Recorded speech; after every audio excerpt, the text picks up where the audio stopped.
Over the weekend, there was a CBC show, hotly debated. It was in conjunction with NPR and C-SPAN. And we could talk all about that show that they titled in Canada, what Canada would mean as the 51st state, and how everyone objected to that. I discussed that all on Threads for the last week.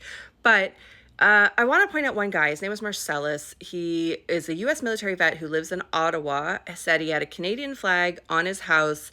I believe his partner and his family is Canadian. And he said that if we were to go to war, he would fight for Canada against Donald Trump. He said he wasn't going to fight against America, but he considered it against Donald Trump. And he said that he had spoken to a lot of his friends who were still in the military, and they said the same thing. They would not take arms up against Canada. And I have seen a lot of people in the comments saying, we didn't vote for him, and the military wouldn't do this, don't worry about it. And I just want to point out, first of all, 77 million people do want this. The 77 million that voted for him and the 81 million that didn't bother to vote against him. And the many, many, many thousands of comments just on my videos of Americans who do want this, who are inciting violence. So there's a lot of them. But I think the main concern when Canadians talk about we're preparing, we are getting ready, we are ready to fight, it isn't necessarily that we think that the army is going to roll tanks across the border. Although, I would hope that wouldn't happen, but I am preparing for the worst. We have seen American history and how things go.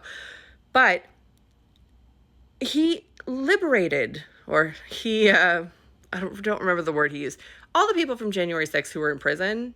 He pardoned them on day one. And where I live in BC, across the border in Idaho, Washington, Oregon, there's a lot of militias. A lot of people who were pro-January 6th.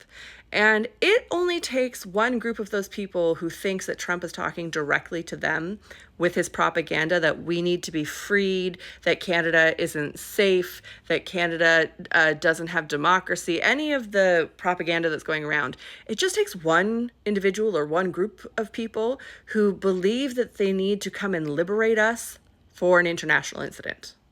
And those are the people we are immediately afraid of. I mean, we're preparing for a long-term boycott, cutoff, trade war, all kinds of things going on here anyways.